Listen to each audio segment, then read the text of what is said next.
Hi, this is History with Andrew Allen, and this is my series, The Emergence of Europe, the Fall of the Roman Empire, the Rise of the Franks, and the Creation of Charlemagne's Empire. Today is episode 9. Theodoric settles down, makes several marriage alliances, and resolves a papal dispute. Before I forget, I include the names of the people I talk about and my sources in the description.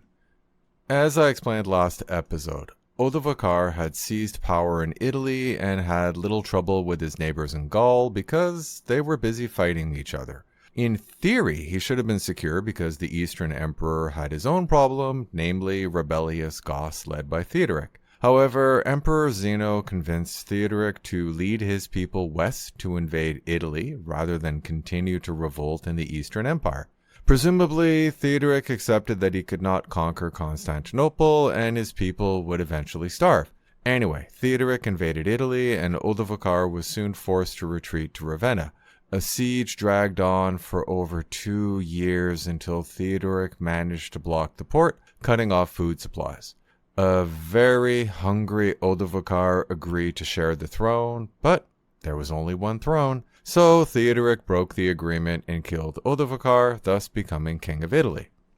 Quick note, although the Goths led by Alaric are now called Visigoths or Western Goths, and the Goths led by Theodoric are now called Ostrogoths or Eastern Goths, they were all described as Goths at the time. However, they did not share the same history, since the Goths of Gaul and Hispania were descended from the Goths who had petitioned to enter the Eastern Roman Empire in 376, while the Goths of Italy were descended from the Goths who had remained outside the empire and ended up part of Attila's coalition. Okay, Theodoric was king. How would he rule? Unlike the Visigoths, who had to develop their authority gradually while trying to preserve the remnant of the Roman bureaucracy, Theodoric stepped into an existing power structure, killed the previous occupant and forced his way in. Anyway, the Roman bureaucracy was still a well-oiled machine, and Theodoric brought stability, which increased tax revenue.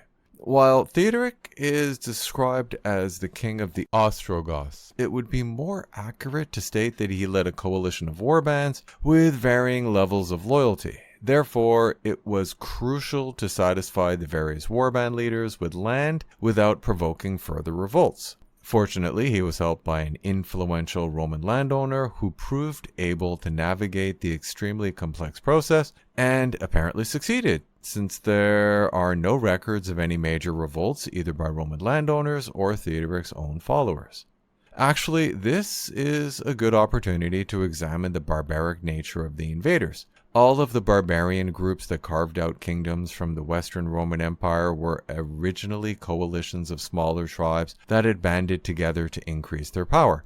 Despite their description as barbarians, there is no evidence that they destroyed Roman civilization. They embraced Christianity, adopted much of Roman culture, and built villas. Just the remarkable standard currency, tax collection system, and administration that is stretched across the Mediterranean and Western Europe disappeared because the Western Roman Empire was replaced by several independent kingdoms. So, did Theodoric's new neighbors welcome him? By the time that Theodoric defeated Odovacar, the Burgundians ruled the lands stretching from the Loire to western Switzerland. The Visigoths had most of Hispania and southwestern Gaul, as well as Provence, while the Franks led by Clovis had gained control of northern Gaul and the coastal region. Aware that he needed to solidify his position given the expansionist kingdoms around him, Theodoric married Odofleda, sister to the Frankish king Clovis, in 493, shortly after Odovacar's death. Actually, the marriage alliance between Clovis and Theodoric was a little strange, since Clovis ruled over a relatively small territory. However, Clovis was on the other side of the Burgundians, who were direct neighbors to Italy. Remember, the Burgundian king Gundobad had succeeded his uncle Ricamir as generalissimo until he had returned home to succeed his father, so maybe Theodoric wanted a potential ally in case Gundobad decided to invade. This scenario is not as unlikely as it may sound. Ricamir had been the power behind the throne through the reigns of 4 separate emperors, and Gundobad had inherited much of that influence. Admittedly, Clovis had married Gundobad's niece, but Clotilde was the daughter of Gundobad's brother and fellow king. Anyway, Theodoric clearly decided that another marriage alliance would be useful, since his daughter Ostrogotho married Gundobad's son Sigismund a year later. Although the exact date is unclear, Theodoric married his daughter Theodegotho to Alaric of Toulouse around the same time. All of the new kingdoms had adopted the Homoean version of Christianity, rejecting the Nicene version that had become the state religion in the Western Empire. Therefore, it is interesting that when Clovis converted to Christianity in 496, he converted to traditional Catholic Christianity. Remember, his sister had converted to the Homoean creed when she married Theodoric. Gregory of Tours makes the conversion of Clovis almost a miracle, where he prays to the Christian God for victory before a battle, which he then wins. Later, he delays making a public announcement about his new faith because he fears that his followers will not accept it. However, to his surprise, his followers had already decided on their own to embrace Christianity. Clovis never explained his conversion to Catholic Christianity rather than the Homoean Christianity of his neighbors, but it was probably a political decision rather than a miraculous event. Obviously, it made his rule more palatable to Constantinople, but it also made him a more attractive option to the Gallic Roman landowners who were Catholic. The Franks had operated in a Christian region for generations, and they had adopted other customs from their new home, so it is not surprising that they would convert as well. Even so, the majority of the Franks probably adopted a hybrid mixture of formal Christianity combined with pagan customs like drinking and dancing on holy days. As I explained earlier, the decision to translate the Homoean creed into Germanic ensured that it spread rapidly, and it had become the dominant creed among the Visigoths, the Ostrogoths, the Gepids, the Suebi, the Burgundians, and the Vandals by roughly 500. The Homoeans and the Catholics considered each other heretics, but there is no evidence that Theodoric had any zealous desire to persecute Catholics. However, honestly, the majority of Theodoric's new subjects were Catholics, so any organized persecution would have provoked revolts. Actually, the Catholic Church was not united. Pope Leo I had claimed in 450 that the Bishop of Rome was the successor of the Apostle Peter, and thus supreme over all other bishops. Unsurprisingly, the patriarchs of Alexandria, Antioch, Jerusalem, and Constantinople ignored him. If there were no theological disputes within the church, then it would be a simple disagreement over hierarchy. However, the Council of Chalcedon in 451 stated that Jesus of Nazareth had both a divine and a human nature, which was endorsed by Leo.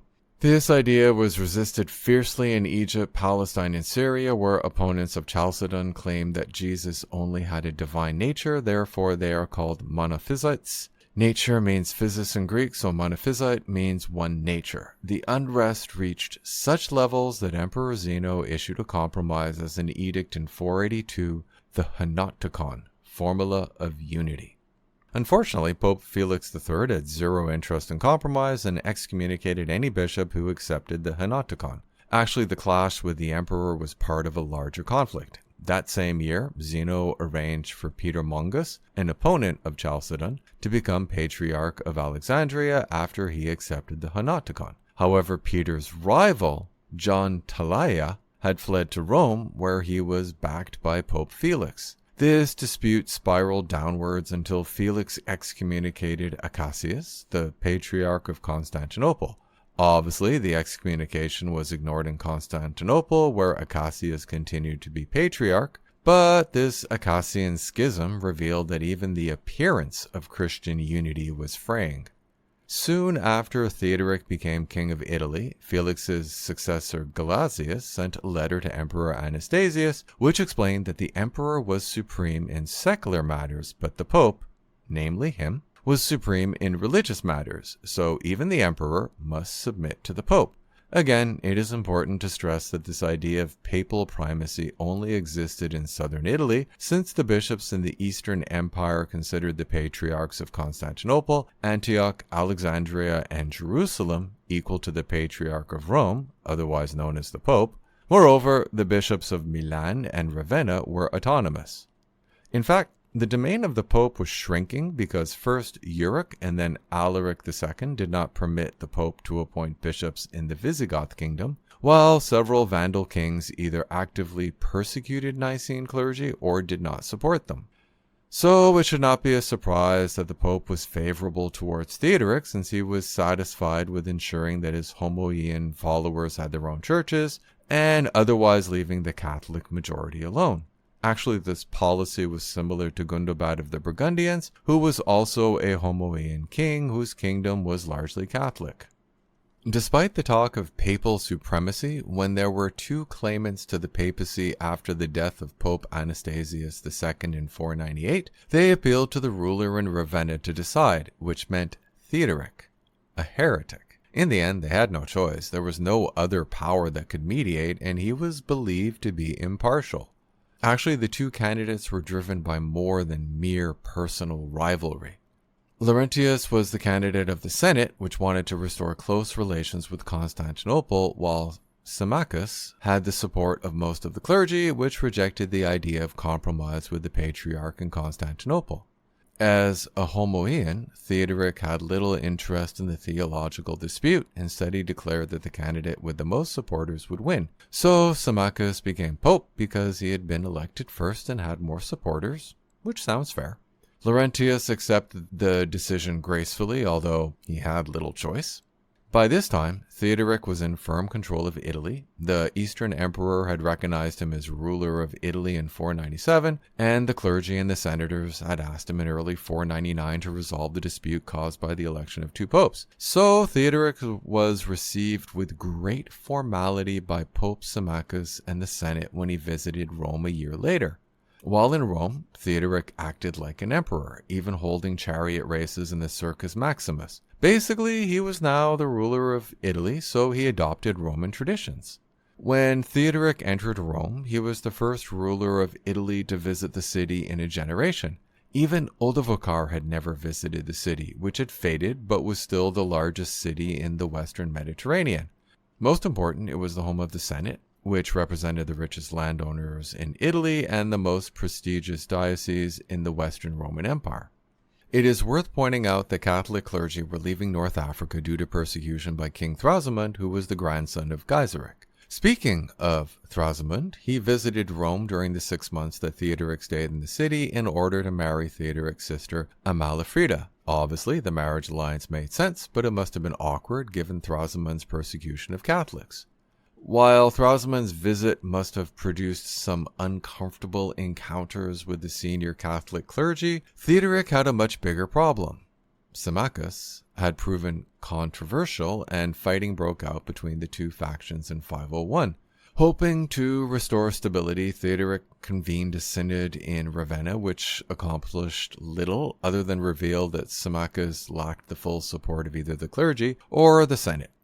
Following the failure of the synod, the supporters of Symmachus and Laurentius fought battles on the streets of Rome. The violence reached such levels that Theodoric interfered in the fall of 506 and again backed Symmachus, although he stressed that he was merely following the judgment of the bishops. To be honest, Theodoric had attempted to remain impartial because he needed the support of the Senate in his negotiations with Constantinople, but those negotiations had clearly failed by this point. So there was no need to seek the approval of the pro-imperial faction of the Senate. Instead, he simply wanted peace in Rome. So what was happening in Gaul? Roughly a decade after Theodoric had gained control of Italy, Clovis had completed his takeover of several other Frankish warbands and was leading that united Frankish army on wars to expand Frankish territory. United is probably the wrong description. The leaders of the various warbands had either been killed or forced to bend the knee, lured by the promise of loot and land. Still, the enlarged Frankish army proved able to expand east and south. The Franks raided repeatedly over the Loire during the next few years and even occupied Bordeaux in 498. Written records from the period are limited, but there is little debate that many Visigoths viewed the Franks as a threat, since a number of people moved south into Hispania. This migration was apparently unwelcome, since the Visigoths soon faced a revolt in Hispania, which was crushed with brutality in 497. Again, there was no manifesto or list of demands, but the unrest was likely caused by the arrival of a large number of Goth nobles, who squeezed out the local nobles, probably literally. A key point to remember is that the more powerful senatorial families in Aquitaine and Hispania possessed vast estates, which enabled them to pay private armies. It is a bit of a chicken and egg question whether the private armies were a reaction to the breakdown in imperial authority, where landowners were forced to hire guards to protect their lands because the empire was no longer able to maintain public security, or whether they took advantage of a weakened empire to gain more autonomy. Regardless, the revenues from the estates funded private armies. These estates explain the resistance to Gothic migration in the 490s. The senatorial families in Hispania were willing to submit to a distant Gothic king and pay modest taxes if they were left alone, but they would fight if Gothic nobles attempted to take their lands. Anyway, despite the unrest in Hispania, Alaric's kingdom proved able to hold off the Franks, so Clovis had to find a new target for expansion. To sum up, Theodoric had gained control of Italy, but he faced the challenge of ruling it.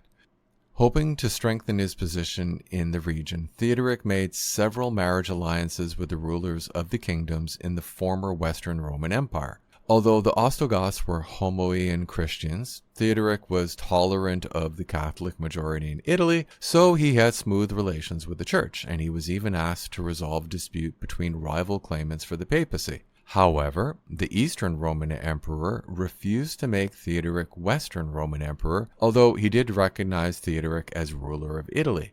Meanwhile, Clovis had united several Frankish warbands under his leadership and was expanding into Visigoth territory.